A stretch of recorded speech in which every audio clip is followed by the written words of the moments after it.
Bismillah. Assalamualaikum warahmatullahi wabarakatuh. Alhamdulillahirabbil alamin wa bihi nasta'inu ala umurid dunya waddin. Wassalatu wassalamu ala asyrafil anbiya'i wal mursalin nabiyina Muhammadin wa ala alihi wa sahbihi ajma'in. Amma ba'd. Usikum wa iyaya bittaqwallah faqad fazal muttaqun. Ayohal ikhwa wal akhwat, a'azzanallahu wa iyyakum ajma'in. Alhamdulillah, kita bersyukur kepada Allah di mana pada kesempatan yang berbahagia ini kembali kita bisa melanjutkan kajian ruqyah syariah kita secara online, di mana pada kesempatan yang berbahagia ini kita akan melanjutkan pembahasan tentang cara menyikapi sakit menurut Islam, di mana pada pertemuan sebelumnya kita sudah membahas 5, ya, yaitu ikhlas, kemudian berpikiran positif atau berpikir positif, bertawakal, sabar, dan berdoa. Yang selanjutnya, yang keenam adalah percaya takdir Allah. Jadi ketika kita sakit, ketahuilah bahwa sakit itu adalah takdir dari Allah Subhanahu wa taala yang tidak akan mungkin, ya, meleset dari apa yang telah Allah takdirkan kepada seseorang. Seseorang sebelum diciptakan, kita semua ini, ya, sebelum diciptakan itu sudah ditentukan takdirnya oleh Allah Subhanahu wa taala. Sehingga apa yang sudah menjadi takdir dari Allah maka tidak akan pernah meleset, dan apa yang tidak ditakdirkan oleh Allah bagi kita tidak akan pernah mengenai kita. Nah, beriman kepada takdir adalah merupakan rukun iman yang keenam. Ya, oleh karenanya, ketika kita tertimpa sakit, maka janganlah menyalahkan keadaan dan janganlah menyalahkan penyebab, tetapi mari jadikan itu sebagai pelajaran dan sampaikan kepada orang lain agar itu menjadi sebuah ibrah, ya, pelajaran yang baik dalam mencegah suatu penyakit. Namun manakala penyakit telah menimpa, ya, berarti itu adalah takdir yang sudah Allah tentukan kepada kita. Sehingga ketika kita bisa beriman kepada takdir ini, kita akan tetap bisa menerima dengan baik dan kemudian bersabar di atas ujian sakit tersebut. Yang selanjutnya, yang ketujuh adalah berusaha mencari pengobatan. Nah, ikhwan wal akhwat serta teman-teman semuanya, ya, meskipun sakit adalah takdir dari Allah yang diberikan kepada kita, namun bukan berarti kita berpasrah tanpa ada ikhtiar. Tawakal itu bukan berdiam diri, tetapi disertai dengan ikhtiar dalam upaya untuk melakukan pengobatan, mencari jalan-jalan kesembuhan, ya. Oleh karena itu, bersemangatlah untuk memperoleh apa yang bermanfaat bagimu dan mohonlah pertolongan kepada Allah, dan janganlah sekali-kali kamu merasa tidak berdaya. Ya, ini adalah sebuah riwayat yang hadis yang diriwayatkan oleh Abu Hurairah. Jangan berdiam diri ketika sakit. Hal tersebut sama saja tidak memiliki semangat hidup dan tidak disukai oleh Allah. Wajib berusaha mencari obat yang terbaik, disertai doa kepada Allah agar mendapatkan berkah dan kesembuhan dari obat tersebut, dan sakit yang diderita dapat sembuh. Ya. Jadi tetap bersemangat, tidak boleh, ya, menjadi lemah, tidak boleh menjadi putus asa, ya, terhadap ujian sakit yang sedang menimpa. Jadi ketika kita sakit, tetap kita berusaha untuk melakukan upaya-upaya menuju kesembuhan, namun tetap dengan cara-cara yang Allah ridhoi. Yang kedelapan, jangan berandai-andai, ya. Jangan berandai-andai ketika kita sudah sakit, ya, seandainya saya begini, seandainya saya begitu, maka saya tidak akan begini dan saya tidak akan begitu, ya. Ini tentu tidak dibolehkan. Sebagaimana yang tercantum dalam hadis Nabi SAW diriwayatkan oleh Imam Muslim, janganlah engkau kata seandainya aku berbuat begini, tentu begini dan begitu, tentu akan seperti ini dan seperti itu. Ya. Jangan membayangkan hidup orang lain yang lebih sehat atau membayangkan mengubah keadaan agar tidak terkena sakit.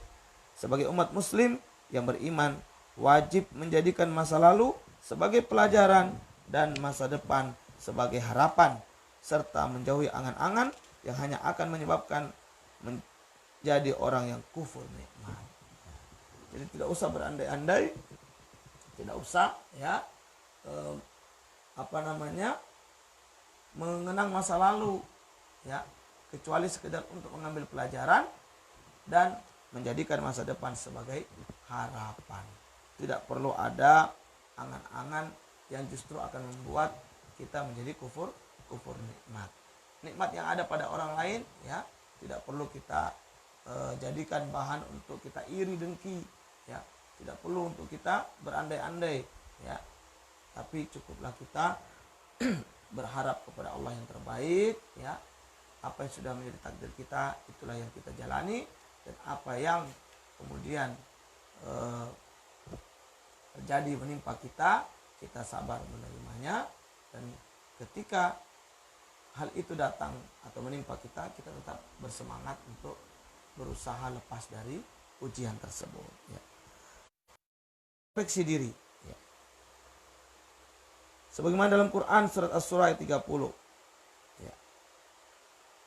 Di mana Allah Ta'ala berfirman yang artinya musibah yang menimpa kalian adalah hasil dari perbuatan tangan kalian sendiri. Jangan lupa introspeksi diri jika mungkin pernah berbuat salah atau menyakiti orang lain hingga orang tersebut mendoakan keburukan, maka wajib segera meminta maaf dan menebus kesalahan semampunya. Juga introspeksi diri mengenai ibadah kepada Allah, apakah sudah maksimal, apakah sudah dilaksanakan dengan ikhlas, ataukah barangkali saat ini sedikit sekali beribadah dan hanya fokus pada kegiatan yang berhubungan dengan duniawi saja, sedangkan untuk akhirat hanya memberi sisa waktu sekedarnya. Ini penting kepada aku dan teman-teman semua. Introspeksi, muhasabah diri. Ya. Mengapa ada ujian datang? Mengapa ada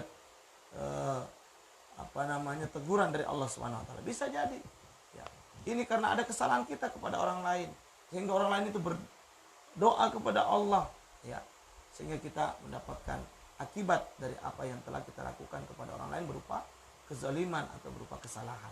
Maka kalau ini ada, segera minta maaf, segera untuk memohon kehalalan, ya, meminta kemaafan, ya, atas kesalahan yang telah kita lakukan. Tidak ada manusia yang tidak pernah salah, namun sebaik-baik orang yang salah adalah yang mau meminta maaf. Atau kita juga introspeksi, apakah umur yang Allah beri, kesehatan yang telah Allah beri sekian lama, 50, 60, 70 tahun, sudahkah dia diisi dengan kebaikan-kebaikan, ibadah yang maksimal, ya, ketundukan, ketaatan serta kepatuhan hanya kepada Allah semata, atau justru dia lebih banyak digunakan dalam hal-hal yang sia-sia, terlalu cenderung kepada aktivitas duniawi dan melupakan akhirat.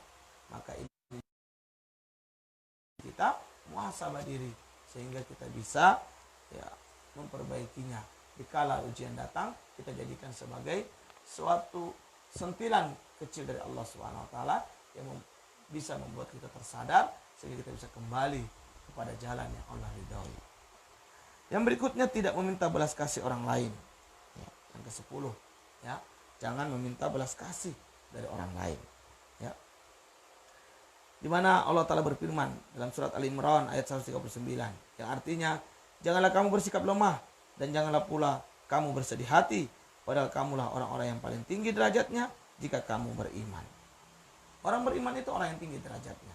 Maka tidak perlu berlemah hati, tidak perlu bersedih hati, ya, tidak perlu bersikap lemah di hadapan makhluk, ya. Cukuplah Allah sebagai penolong, tempat bersandar, tempat memohon, ya, zat yang akan senantiasa selalu ada, ya, hadir untuk hamba, maka mintalah pertolongan kepadanya semata. Jangan bersikap lemah dengan meminta belas kasihan dari orang lain. Tetap berbuat dan berusaha semampu diri sendiri. Meletakkan harapan pada manusia, pada akhirnya hanya akan menimbulkan luka dan rasa kecewa. Cukup letakkan harapan pada Allah semata. Ya. Makhluk mampu menyelesaikan urusan sesama makhluk, ya. Yang mampu menyelesaikan urusan makhluk ini adalah Allah Subhanahu wa taala. Oleh karena itu, tetaplah bersandar kepada Allah, memohon pertolongannya, maka segala urusan akan menjadi mudah dan menjadi memiliki solusi yang terbaik. Selanjutnya, lakukan kewajiban semampunya, ya. Bahwa ketika kita diuji oleh Allah Subhanahu wa taala, tetap kita, ya, berusaha untuk melakukan kewajiban dengan semampu yang kita bisa. Sebagaimana yang difirmankan oleh Allah Subhanahu wa taala dalam surat Al-Baqarah ayat 186 yang artinya, hendaknya mereka memenuhi perintahku dan hendaklah mereka yakin kepada aku agar selalu berada dalam kebenaran. Ya. Setiap umat muslim wajib melakukan kewajiban seperti sholat 5 waktu yang harus dilakukan dalam keadaan apapun setiap hari. Jika dalam kondisi sakit, jangan mengabaikan sholat. Tetap lakukan sholat walaupun semampunya atau walaupun mampunya dalam keadaan duduk atau tidur. Sebab sholat adalah kewajiban yang utama dan nantinya akan dipertanyakan pertama kali di hari akhir nanti. Jadi tetap sholat, tetap lakukan amalan-amalan yang wajib seperti sholat 5 waktu. Ya, lakukan meski dengan cara yang kita mampu. Misalnya tidak mampu berdiri, boleh dengan duduk. Tidak mampu duduk, ya boleh dengan baring. Ya. Bahkan boleh dengan isyarat ketika memang kondisi sakit sangat berat. Yang ke-12, percaya pertolongan Allah. Ya. Jangan putus asa dengan ujian yang menimpa, bahwa pertolongan Allah selalu dekat dengan kita. Allah Ta'ala berfirman dalam surat Al-Insyirah ayat 5, yang artinya, maka sesungguhnya bersama kesulitan itu ada kemudahan. Ya, bahwa selalu, ya, saja ketika ada kesulitan, di sana ada iringan kemudahan dari Allah Subhanahu wa taala. Allah tentu tidak pernah membebani seseorang dengan ujian yang melebihi kemampuannya. Allah yang lebih mengerti kemampuan hambanya. Cara menyikapi sakit menurut Islam, wajib melaksanakan hal tersebut. Wajib percaya bahwa pertolongan Allah itu selalu nyata. Ikhwan akhwat dan teman-teman semuanya, bersama kesulitan selalu ada kemudahan. Tidak akan pernah ada kesulitan tanpa kemudahan. Tidak mungkin ada masalah tanpa solusi. Yang ke-13, berserah diri.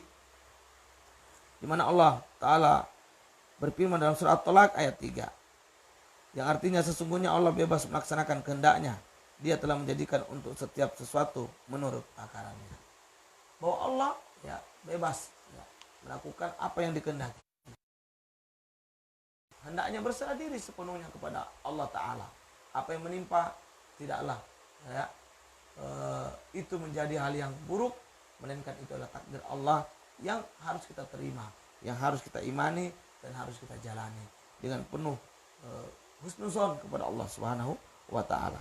Ketika sudah melakukan yang terbaik, seperti sudah berusaha mencari pengobatan yang terbaik, sudah menjalankan terapi atau makan makanan yang dianjurkan dengan sungguh-sungguh, serta sudah berusaha introspeksi diri tetapi belum juga mendapatkan kesembuhan, maka selanjutnya wajib berserah diri kepada Allah. Usaha yang kita lakukan itu adalah sunnatullah, ya, ikhtiar itu adalah sunnatullah. Namun hasil tetap adalah keputusan Allah Subhanahu wa taala. Maka ketika usaha sudah maksimal, semua cara sudah kita lakukan, yang cara-cara itu dibenarkan oleh syariat, maka hasilnya kita serahkan kepada Allah. Kalau toh belum ada kesembuhan, berarti itu belum, ya, Allah berikan dan kita serahkan semuanya kepada Allah Subhanahu wa taala. Yang berikutnya, ambil hikmahnya, ya. Ambil pelajaran di setiap ujian, di setiap cobaan, ya.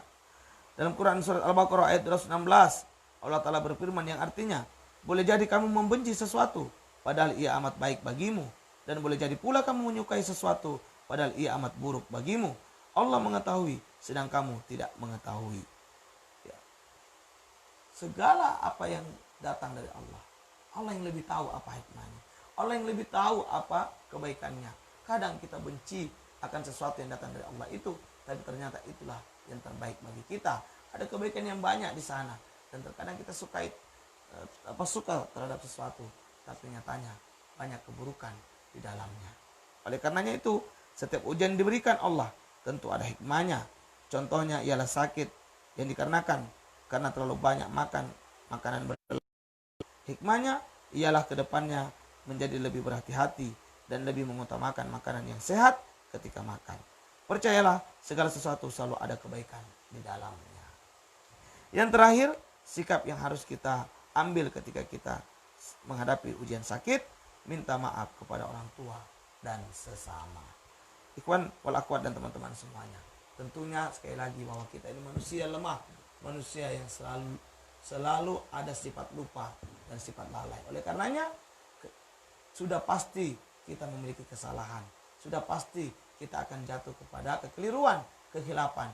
Oleh karena itu ketika kita salah, kita hilap, kita keliru, maka solusi terbaiknya adalah meminta maaf. Ya.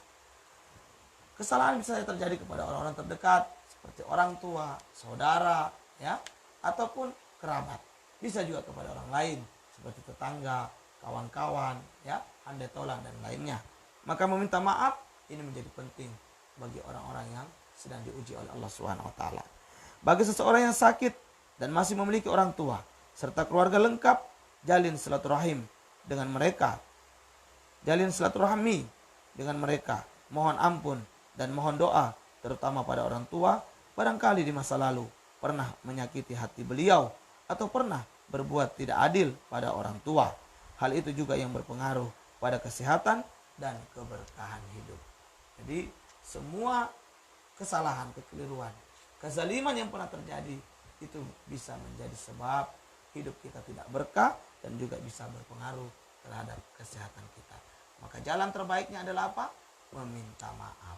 Karena setiap kita pernah salah dan sebaik-baik orang yang salah adalah yang meminta maaf. Inilah 15 sikap di dalam menyikapi atau menghadapi kondisi sakit yang datang. Tuhan akhwat ini dilakukan Allah Subhanahu wa taala, mudah-mudahan kita bisa mengamalkan 15 sikap ini di saat-saat Allah sedang menguji kita dengan sakit yang datang. Mudah-mudahan ada manfaatnya. Barakallahu fikum. Subhanakallahumma wa bihamdik, asyhadu an la ilaha illa anta, astaghfiruka wa atubu ilaik. Billahi taufiq wal hidayah. Wassalamualaikum warahmatullahi wabarakatuh.